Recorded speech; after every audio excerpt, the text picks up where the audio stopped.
નમસ્કાર મિત્રો, કે ચેનલમાં આપનું હાર્દિક સ્વાગત છે. હું દિનેશ સિંહ રાઠોડ.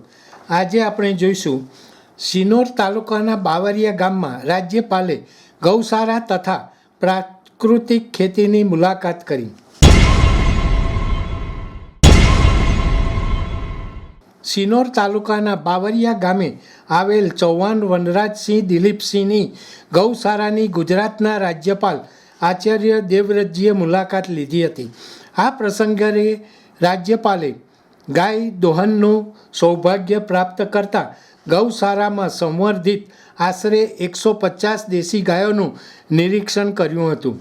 ગૌશાળામાં દૈનિક 150 લીટરથી વધુ દૂધનું ઉત્પાદન થતું હોવાની જાણકારી મેળવતા તેમણે ઉત્પાદન ક્ષમતા વધારવા માટે સંચાલક વનરાજસિંહને માર્ગદર્શક સૂચનો આપ્યા હતા. ગાયોનું આરોગ્ય જળવાઈ રહે તે માટે નિયમિત ચિકિત્સા, તપાસ, પોષણયુક્ત આહાર, પ્રાકૃતિક ઔષધિઓનો ઉપયોગ તેમજ વૈજ્ઞાનિક સંચાલન પદ્ધતિઓ અપનાવવાની સલાહ રાજ્યપાલે આપી હતી. ગૌશાળા સંચાલક પરિવાર સાથે રાજ્યપાલે સાનિધ્યસભર વાર્તાલાપ કરતા તેમની સેવાભાવની પ્રશંસા પણ વ્યક્ત કરી હતી. મુલાકાત દરમિયાન રાજ્યપાલ આચાર્ય દેવવ્રતજીએ બાવરિયા ગામના પ્રાકૃતિક ખેતી કરતા ખેડૂતોના ખેતરમાં જઈ પાકોની સ્થિતિ તથા પ્રાકૃતિક ખેતીની પદ્ધતિઓ અંગે વિસ્તૃત માહિતી મેળવી હતી. તેમણે જણાવ્યું હતું કે પ્રાકૃતિક ખેતીથી જમીનની ઉર્વરતા વધે છે, ઉત્પાદન ખર્ચમાં ઘટાડો થાય છે તથા શુદ્ધ સ્વસ્થ અનાજ પ્રાપ્ત થાય છે.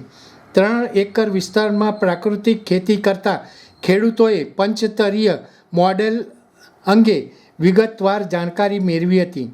આંબા, નારિયેળ, સરગવો, કેળા, પપૈયા, મોસંબી તેમજ શાકભાજીના સંયુક્ત ઉત્પાદનથી જમીનનું સજીવતા વર્ધન થાય છે તથા ખેતીની આવકમાં વધારો થાય છે તેવી માહિતી તેમણે આપી હતી.